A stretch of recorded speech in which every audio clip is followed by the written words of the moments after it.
America के उत्तरी हिस्से में बसे अलास्का के छोटे और सुनसान शहर बारो में हर साल सर्दियों के दौरान 30 दिनों तक सूरज नहीं निकलता। इस दौरान यहाँ लगातार अंधेरा छाया रहता है, इसलिए कई स्थानीय लोग इस समय को बिताने के लिए दूसरे शहरों में चले जाते हैं, जबकि कुछ बूढ़े, बीमार, बच्चे और कुछ परिवार यही रुक जाते हैं। इसी एक्सट्रीम नाइट के शुरू होने से एक दिन पहले शहर के बाहर समुद्र में एक विशाल क्रूज शिप दिखाई देती है। उसी जहाज से एक बिखरे हुए हालात वाला अजीब आदमी उतरता है और किसी खास मकसद के साथ शहर की ओर बढ़ जाता है। ऐसा लगता है जैसे उसकी मौजूदगी किसी भयानक घटना का संकेत दे रही हो। उसी रात शहर के कुछ लोगों के स्लेज डॉग्स को बेरहमी से मार दिया जाता है। इस घटना से पूरे इलाके की शांति भंग हो जाती है, लेकिन ज्यादातर लोग अपनी यात्रा की तैयारियों में व्यस्त होते हैं, इसलिए कोई भी इस अजीब घटना पर ज्यादा ध्यान नहीं देता। अगले दिन जब शहर छोड़ने वाले लोग जा चुके होते हैं और 30 दिनों की अंधेरी रात शुरू हो जाती है, तब ड्यूटी पर तैनात पुलिस ऑफिसर एबन गश्त के दौरान उन कुत्तों की लाशें देखता है। वो नजारा इतना भयानक था कि देखने वालों की रूह कांप जाए। लेकिन समस्या ये थी कि घटना कब हुई और किसने की, इसका कोई सुराग मौजूद नहीं था। आसपास कोई सबूत भी नहीं मिला। एबन खुद को संभालते हुए बस इतना कहता है, मैं वादा करता हूँ कि अपराधी को जरूर ढूंढ निकालूंगा। लेकिन एक मुसीबत खत्म भी नहीं हुई थी कि दूसरी शुरू हो गई। पुलिस स्टेशन लौटते ही एबन को हेलीकॉप्टर स्टेशन से शिकायत मिलती है। वो तुरंत वहाँ पहुँचता है, जहाँ कामगार उसे बताते हैं कि किसी ने हेलीकॉप्टर के कई जरूरी पार्ट्स चुरा लिए हैं। अपने रोजगार के साधन को नुकसान पहुंचा देखकर वे बेहद गुस्से में थे। अब लगातार 2 रहस्यमयी घटनाएं हो चुकी थीं और एबन के मन में बेचैनी बढ़ने लगी थी। उसी समय शहर के सिग्नल स्टेशन पर भी कुछ अजीब हो रहा था। ड्यूटी पर मौजूद एक कर्मचारी को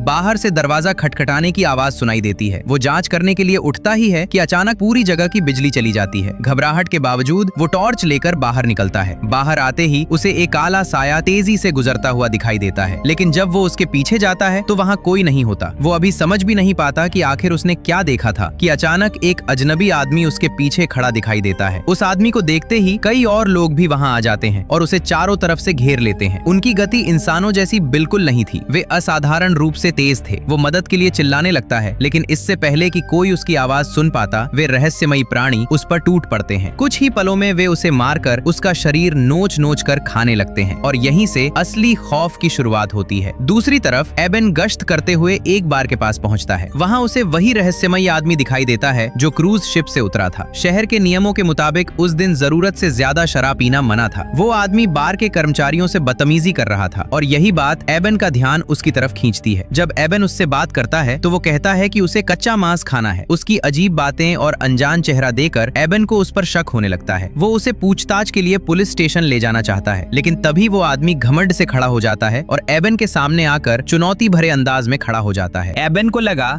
कि वो आदमी उसी वक्त उससे लड़ने वाला है, लेकिन तभी एक बंदूक उसके सिर पर तान दी जाती है। बंदूक पकड़े हुए थी एबन की एक्स वाइफ लिसा। दोनों काफी समय पहले अलग हो चुके थे। लिसा फायर स्टेशन में काम करती थी और आखिरी फ्लाइट छूट जाने की वजह से वो भी शहर में ही रुक गई थी। एबन और लिसा मिलकर एंडरसन को गिरफ्तार करके पुलिस स्टेशन ले आते हैं। वहाँ लिसा की मुलाकात एबन की दादी और उसके छोटे भाई से होती है। सभी लोग बातचीत में इतने व्यस्त हो जाते हैं कि किसी का ध्यान इस बात पर नहीं जाता कि एंडरसन धीरे से कहता है, देख लेना, बहुत जल्द तुम सबको पता चल जाएगा। उसी समय कुछ मजदूर काम खत्म करके घर लौट रहे थे। 2 आदमी इस बात पर झगड़ रहे थे कि आज रात लड़की किसके साथ जाएगी। तभी अचानक उनमें से एक आदमी को कोई अज्ञात चीज अंधेरे में खींच कर ले जाती है। उसका साथी जोर जोर से उसे आवाज लगाता है, लेकिन कोई जवाब नहीं मिलता। इधर पुलिस स्टेशन में एबन बार बार पूछताछ करता है, लेकिन एंडरसन कुछ भी बताने को तैयार नहीं होता। आखिरकार एबन गुस्से में कहता है, अगले 1 महीने तक अंधेरा रहने वाला है। अगर तुम्हें जेल में रहना है तो यहीं पड़े रहो। लेकिन एंडरसन के चेहरे पर डर की जगह अजीब सी मुस्कान दिखाई देती है। तभी हेलन घबराकर बताती है कि सभी कंप्यूटरों का सिग्नल गायब हो चुका है। एबन तुरंत फोन करने की कोशिश करता है, लेकिन उसे पता चलता है कि टेलीफोन लाइनें भी काट दी गई हैं। ये सुनकर एंडरसन हंसने लगता है। वो कहता है, जो होने वाला है उससे तुम लोग बिल्कुल भी नहीं निपट पाओगे। शुरुआत में सबको लगता है कि वो सिर्फ डराने की कोशिश कर रहा है। एबन बाहर जाकर हालात देखने की तैयारी करता है। तभी एंडरसन चिल्लाकर कहता है, खिड़कियां बंद कर दो, सब कुछ सील कर दो और छिप जाओ, वे लोग मुझे लेने आने वाले हैं। उसकी बात सुनकर सभी हैरान रह जाते हैं। सबको लगता है कि वो पागल है, लेकिन उसकी बात खत्म होते ही पूरे शहर की बिजली अचानक चली जाती है। अब पूरा शहर सिर्फ कुछ जनरेटरों के सहारे चल रहा था। सच्चाई जानने के लिए एबन गाड़ी लेकर सिग्नल स्टेशन पहुंचता है, लेकिन वहां पहुंचकर उसके होश उड़ जाते हैं। जमीन पर सिर्फ जमी हुई खून की एक बड़ी परत दिखाई देती है। जब वो आसपास देखता है तो उसे बूढ़े कर्मचारी के शरीर के सिर्फ कुछ टुकड़े ही मिलते हैं। ये भयानक नजारा देखकर एबन कुछ पल के लिए वहीं जड़ हो जाता है। होश संभालते ही वो पूरे शहर में इमरजेंसी अलार्म बजा देता है। वो सभी लोगों को आदेश देता है कि तुरंत अपने घरों में जाएं और दरवाजे खिड़कियां बंद कर लें। लेकिन कई लोग अभी भी अनजान थे और आराम से टीवी देख रहे थे। इसी दौरान जॉन नाम का एक आदमी बाहर निकलता है और हाथ में शॉटगन लेकर आसपास जांच करने लगता है। तभी अचानक एक भयानक प्राणी उस पर हमला कर देता है। सबसे डरावनी बात ये थी कि उस राक्षस की ताकत इंसानों से कई गुना ज्यादा थी। जॉन पलटकर हमला करता है, लेकिन उसका कोई असर नहीं होता। उल्टा वो प्राणी उसके चेहरे को बुरी तरह घायल कर देता है। दूसरी तरफ एंडरसन मौका देखकर जैक को बंधक बना लेता है, लेकिन तभी एबन समय पर पहुंच जाता है और गोली मारकर उसके हाथ को घायल कर देता है। गुस्से में आकर वो एंडरसन को फिर से हथकड़ी लगाता है और पूछता है, सिग्नल स्टेशन पर जो हुआ उसके बारे में बताओ, वे लोग कौन हैं और कहां हैं? लेकिन एंडरसन सिर्फ एक ही जवाब देता है, तुम सब मरने वाले हो। एबन समझ जाता है कि उससे कुछ निकलवाना बेकार है। शहर के बाकी लोगों को बचाने के लिए वो दूसरे पुलिस अधिकारी की तलाश करने का फैसला करता है। कुछ ही देर बाद एबन और लिसा गाड़ी लेकर अपने साथी की ओर निकल पड़ते हैं। रास्ते में उन्हें कुछ अजीब महसूस होता है। दोनों गाड़ी से उतरते हैं तो दूर कहीं से डरावनी चीखें और गुर्राने की आवाजें सुनाई देती हैं। जिज्ञासा में लिसा दूरबीन उठाकर सामने देखती है, लेकिन जो नजारा उसे दिखाई देता है उसे देखकर उसकी आंखें फटी की फटी रह जाती हैं। वो तुरंत एबन से कहती है, फौरन गाड़ी में बैठो, अभी यहाँ से निकलना होगा। दोनों वापस लौटने लगते हैं, लेकिन तभी एक भयानक प्राणी मौका देखकर गाड़ी की छत पर चढ़ जाता है। उस राक्षस की ताकत इतनी ज्यादा थी कि पूरी गाड़ी जोर जोर से हिलने लगती है। एबन की गोली भी उस राक्षस के हमले को नहीं रोक पाती, लेकिन उसकी अजीब और डरावनी चीख सुनने के बाद एबन और लिसा को पूरा यकीन हो जाता है कि वो इंसान नहीं है। खुशकिस्मती से लिसा तेजी से गाड़ी मोड़कर उस राक्षस से पीछा छुड़ा लेती है और पूरी रफ्तार से पुलिस स्टेशन की ओर निकल पड़ती है। लेकिन जब दोनों शहर में पहुंचते हैं तो देखते हैं कि कुछ ही देर में पूरा शहर बर्बाद हो चुका है। ऐसा लग रहा था जैसे उन राक्षसों ने पूरे शहर पर एक साथ हमला कर दिया हो। तभी वॉकी टॉकी में एंडरसन की डरावनी हंसी सुनाई देती है। एबन को याद आता है कि हेलन और जैक अभी भी पुलिस स्टेशन में हैं। ये सोचकर दोनों तुरंत वहां पहुंचते हैं, लेकिन पुलिस स्टेशन पहुंचकर उनके होश उड़ जाते हैं। जैक और हेलन दोनों गायब थे और जमीन पर सिर्फ खून का बड़ा सा धब्बा पड़ा हुआ था। गुस्से में एबन एंडरसन के पास जाता है और पूछता है कि यहाँ आखिर क्या हुआ है, लेकिन एंडरसन घबराकर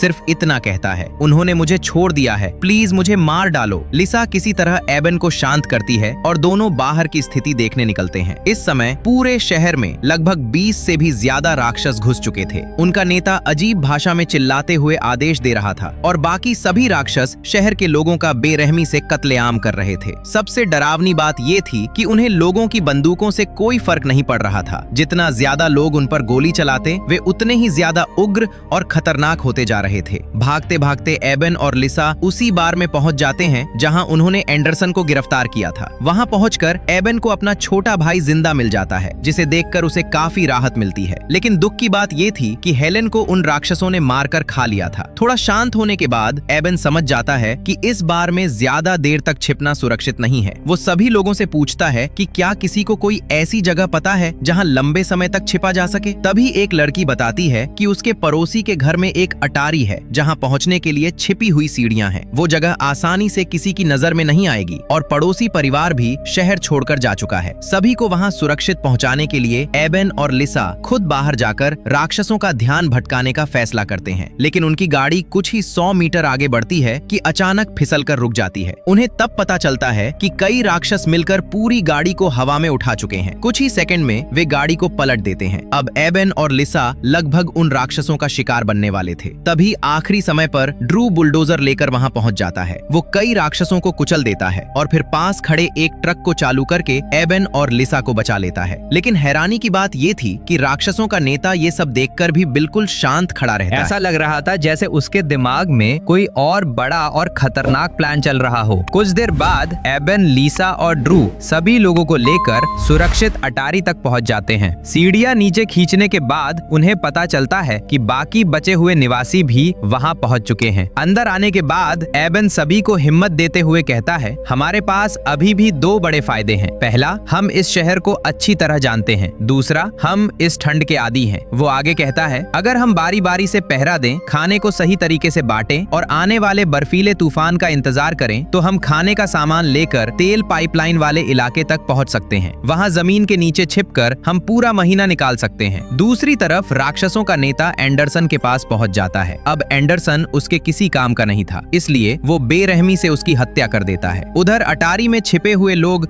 अचानक बाहर से अजीब आवाजें सुनते हैं। लिसा खिड़की से झांक कर देखती है और उसके चेहरे का रंग उड़ जाता है। वो देखती है कि सभी राक्षस घर घर जाकर लोगों को खोज रहे हैं। ये सुनते ही वहां मौजूद सभी लोग डर से कांपने लगते हैं। लेकिन बर्फीला तूफान अभी तक नहीं आया था, इसलिए सभी लोग मजबूरी में अटारी के अंदर छिपकर इंतजार करते रहे। देखते ही देखते 7 दिन बीत गए। राक्षसों का नेता काफी कोशिशों के बाद भी छिपे हुए लोगों को नहीं ढूंढ पाया, इसलिए उसने एक नई चाल चली। उसने एक महिला को सड़क पर छोड़ दिया और उसे चारे की तरह इस्तेमाल करने लगा। एबन तुरंत समझ गया कि ये उन राक्षसों का जाल है, इसलिए सभी लोग छिपकर दूर से सब कुछ देखते रहे। उनकी आंखों के सामने ही वे राक्षस उस बेचारी महिला को बेरहमी से यातनाएं देकर मार डालते हैं। इसी दौरान एबन सोचता है कि ये बाहर निकलकर इलाके की जानकारी जुटाने का अच्छा मौका हो सकता है, लेकिन रास्ते में उसे ऐसा महसूस होता है जैसे कोई उसका नाम लेकर पुकार रहा हो। वो ध्यान से देखता है तो पता चलता है कि वो जॉन है। जॉन अभी तक जिंदा था। एबन तुरंत उसके पास पहुंचता है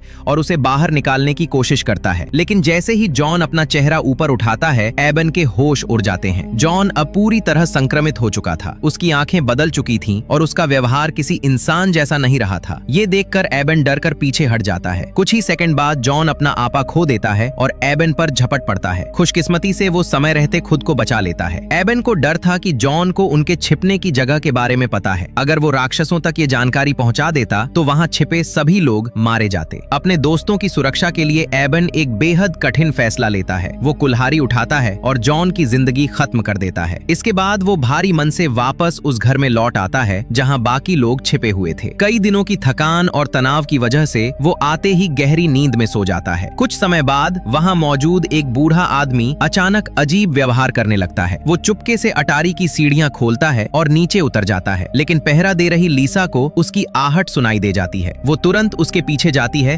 ताकि उसे रोक सके। शोर सुनकर बूढ़े आदमी का बेटा भी नीचे आ जाता है। पकड़े जाने पर बूढ़ा आदमी बहाना बनाता है कि उसे बाथरूम जाना है। राक्षसों का ध्यान आकर्षित न हो इसलिए वे लोग उसे बाथरूम तक जाने देते हैं, लेकिन बूढ़ा आदमी मौका देखकर बाथरूम की खिड़की से बाहर भाग जाता है। जब उसका बेटा दरवाजा खोलता है तो अंदर कोई नहीं होता। अपने पिता को गायब देखकर वो घबरा जाता है और तुरंत बाहर जाकर उन्हें खोजने की जिद करने लगता है। लिसा उसे रोकने की पूरी कोशिश करती है, लेकिन वो गुस्से में उसे धक्का दे देता है। लिसा जोर से जमीन पर गिर जाती है और काफी आवाज हो जाती है। ये आवाज सुनकर सो रहा एबन भी जाग जाता है। जब वो देखता है कि पहरा देने वाले लोग अपनी जगह पर नहीं हैं, तो उसे तुरंत कुछ गड़बड़ होने का एहसास होता है। वो फौरन अपनी कुल्हाड़ी उठाता है और पूरी सतर्कता के साथ बाहर की तरफ बढ़ता है। नीचे पहुंचकर लिसा उसे बताती है कि अभी अभी क्या हुआ था। दोनों बात ही कर रहे होते हैं कि अचानक एक राक्षस दरवाजा खोलकर अंदर घुस आता है। उसके नुकीले दांत बाहर निकले हुए थे और वह सूंघते हुए उनकी तरफ बढ़ने लगता है। खुशकिस्मती से तभी बाहर कोई आवाज सुनाई देती है। राक्षस तुरंत उस आवाज की तरफ दौड़ पड़ता है। वह आवाज एरिक की थी, जो अपने पिता को ढूंढने के लिए बाहर इधर उधर भटक रहा था। लेकिन अपने पिता को खोजने के बजाय वह लगातार आवाज लगाकर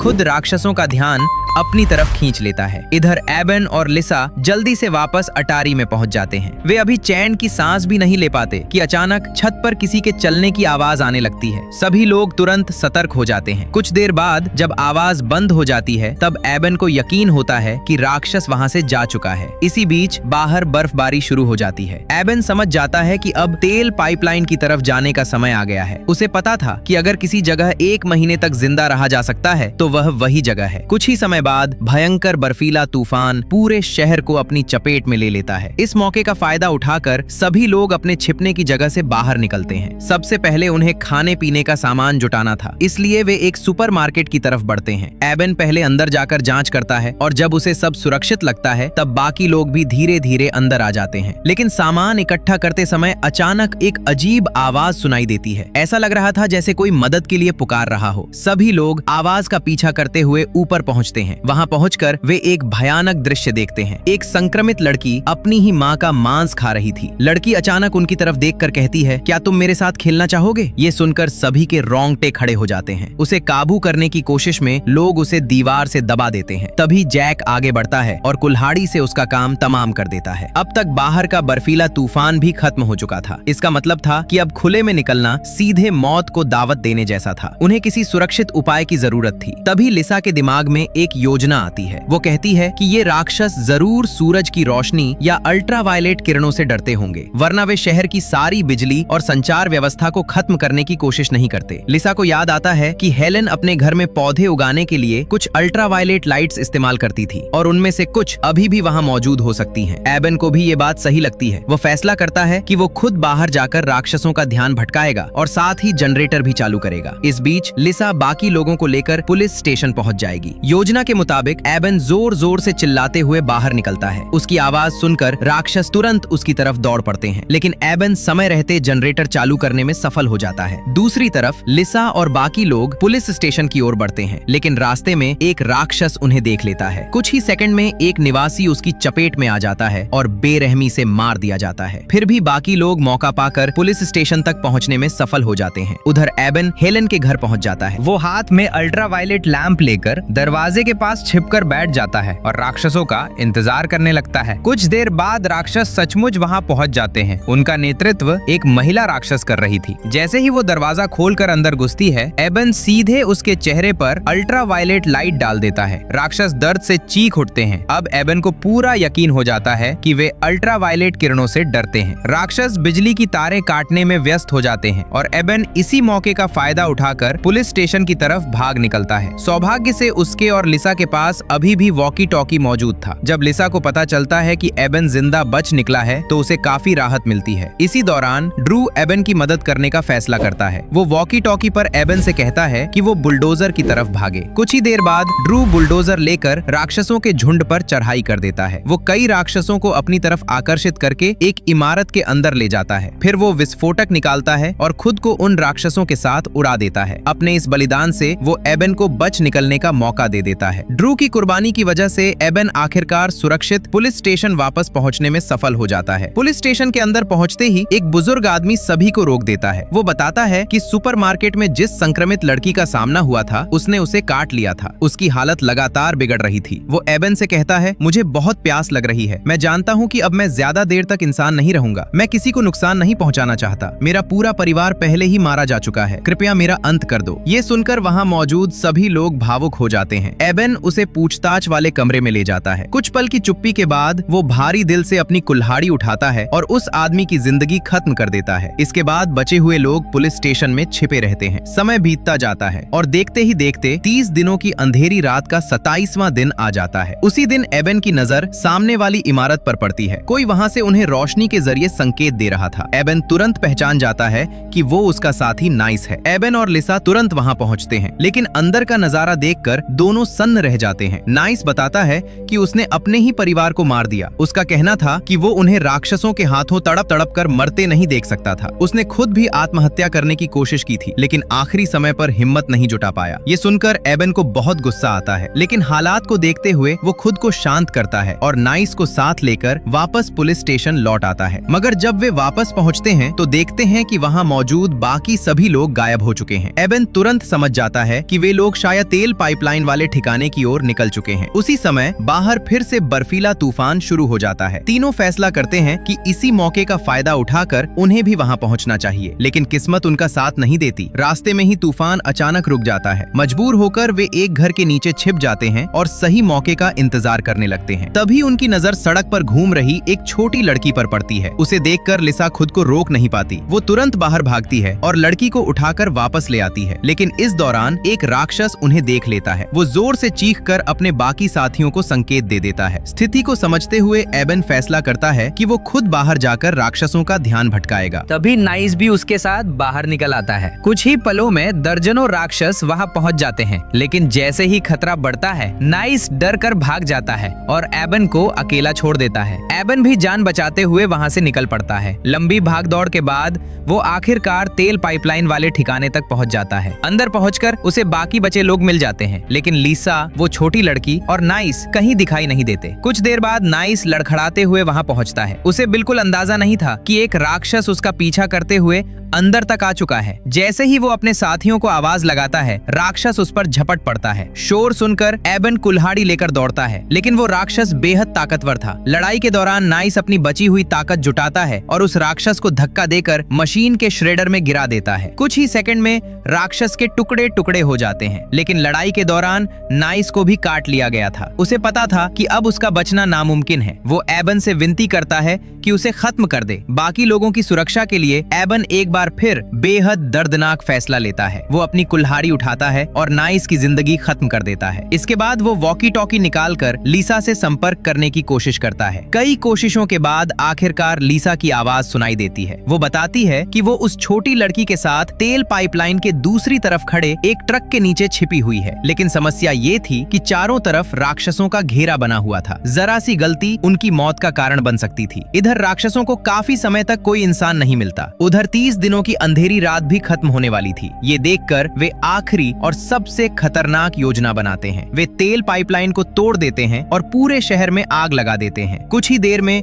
भयानक आग पूरे इलाके में फैलने लगती है। सबसे बड़ी समस्या ये थी कि आग धीरे धीरे उसी जगह की तरफ बढ़ रही थी जहां लीसा छिपी हुई थी। अगर वो बाहर निकलती तो राक्षस उसे मार डालते, लेकिन अगर एबन उसे बचाने जाता तो पाइपलाइन में छिपे बाकी सभी लोगों की जान खतरे में पड़ जाती। अब एबन के सामने एक ऐसा फैसला था जो किसी भी इंसान के लिए आसान नहीं था, और तभी वो एक ऐसा निर्णय लेता है जिसने वहां मौजूद हर व्यक्ति को हैरान कर दिया। वो जैक को बुलाता है और उससे कहता है। एबन ने तुरंत वॉकी टॉकी से लीसा को बताया कि अब वहां से भाग जाओ। इसके बाद वो एक सिरिंज लेकर नाइस के खून का सैंपल निकालता है। उसे याद आता है कि जो लोग शुरुआत में संक्रमित हुए थे उनके शरीर में पहले 30 मिनट तक इंसानी चेतना बची रहती है। सभी को बचाने के लिए एबन एक खतरनाक फैसला लेता है। वो नाइस के खून को अपने शरीर में इंजेक्ट कर लेता है। जैसे ही वायरस उसके अंदर जाता है, उसका शरीर तेजी से रिएक्ट करने लगता है। उसकी आंखें पूरी तरह काली हो जाती हैं और वो धीरे धीरे अपना कंट्रोल खोने लगता है। वो लड़खड़ाते हुए बाहर निकलता है और उसके अंदर एक खून खराबे वाली ताकत जाग जाती है। जैक तुरंत लीसा को सिग्नल देता है और वो बच्चे को लेकर सुरक्षित जगह की तरफ भाग जाती है। इधर राक्षसों का नेता जब देखता है कि एबन खुद उनके जैसा बन चुका है तो वो गुस्से में उसके सामने आ जाता है। वो उसे खत्म करने के लिए हमला करता है, लेकिन एबन अब आधा इंसान और आधा राक्षस बन चुका था। वो बुरी तरह पिट जाता है और जमीन पर गिर जाता है। जैसे ही राक्षस उसे खत्म करने वाला होता है, तभी एबन के अंदर अचानक असाधारण ताकत आ जाती है। वो एक जोरदार मुक्का मारकर राक्षस नेता को पूरी तरह चीर देता है और उसे वहीं खत्म कर देता है। अपने नेता की मौत देखकर बाकी सभी राक्षस डर जाते हैं और वहां से भाग जाते हैं। इसके बाद आसमान में छाए बादल हटने लगते हैं। 30 दिनों की वो भयानक रात आखिरकार खत्म हो जाती है। आखिरी दृश्य में एबन और लीसा समुद्र किनारे बैठे होते हैं। दोनों एक दूसरे के लिए अपने प्यार का इजहार करते हैं। सूरज की पहली किरणों में एबन धीरे धीरे लीसा की गोद में दम तोड़ देता है और इसी के साथ कहानी पूरी हो जाती है। अगर आपको ये कहानी पसंद आई हो तो वीडियो को अभी लाइक जरूर करें, और अगर आप ऐसे ही और हॉरर मूवी एक्सप्लेन देखना चाहते हैं तो चैनल को अभी सब्सक्राइब कर लें।